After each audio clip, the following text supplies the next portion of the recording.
The confidence industry has been lying to you. They keep telling us, stand taller, speak louder, believe in yourself harder. And I'm here to tell you that is not quite the problem. Most of the women I know who are playing small are not lacking confidence. They are lacking permission.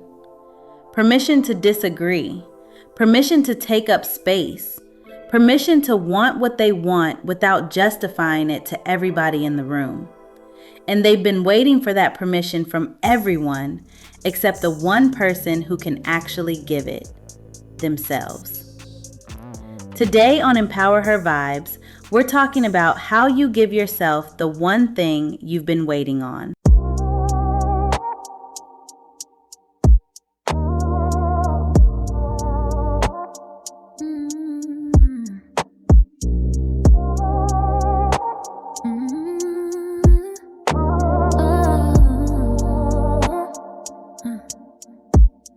No more chaos knocking at my door, 2 a.m. No more going back to what I know was never good for them. I've been choosing quiet over noise, choosing peace over pride. I've been choosing mornings where I actually want to rise. Silk on my skin, sunlight through my curtains, building something gentle, nothing rush, nothing hurt. And used to think the struggle meant that I was working hard, but the softest life I'm living, baby, this is the reward. Soft life, I earned every single bit of this. Slow on is good love and doing just what I please. Soft life, no drama at my table, no war in my bed. I finally got the life that I used to dream of instead. This is just soft life.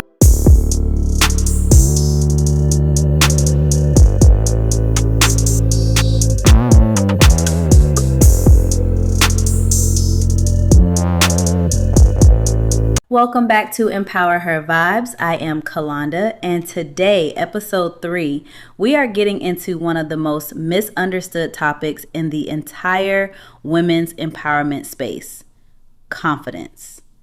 We talk about it endlessly, we sell it, we buy it, we chase it, and none of it seems to stick the way we need it to. And I want to tell you today, that is not because you are doing it wrong. It is because most of what we have been sold is built on a false premise. The premise that confidence is the thing you need before you act. It is not. Confidence is what you get after you act. It is the result, not the requirement. What most women actually need is not more confidence. It is permission. And the difference between those two things will change how you approach everything. Let's go. Confidence is an internal sense of capability, the feeling of believing you can do something. Permission is about what you allow yourself to do, regardless of how you feel, regardless of whether you are ready, regardless of whether anyone approves. Confidence is a feeling. Permission is a decision. Feelings follow action. They do not precede it. But a decision? A decision you can make right now, without feeling ready, without anyone's approval, without evidence that it will work out. The women who seem most confident are not women who feel more than you. They are women who have given themselves more permission. They act in spite of the feeling, and the feeling eventually follows. Where in your life are you waiting to feel confident before you act? And what would change if you acted first and let the confidence come after? Nobody is born afraid of their own voice. That changes through consequence. You spoke up and someone laughed. You shared an opinion and got shut down. You expressed a feeling and were told you were overreacting. You asked for what you needed and were made to feel like a burden. Every one of those moments, your brain registered as data. Speak up and get hurt. Be yourself and lose connection. And so you learn to edit, to filter, to scan the room before you spoke and calculate, is it safe to be me right now? You were not born small. You learned to be small because somewhere it felt safer. And now the learning has become the limitation. Every single time you override your own voice, something happens at the neurological level. Your brain reinforces the neural pathway that says, this person's voice is not worth expressing. And over time, you start to genuinely believe it, not as a conscious thought, as a felt truth that operates underneath everything. The most dangerous thing that happens when you silence yourself consistently is that you stop generating the thoughts in the first place. There were seasons of my life where I had suppressed my own voice so completely that when someone asked me what I thought, what I wanted, what I needed, I genuinely did not know.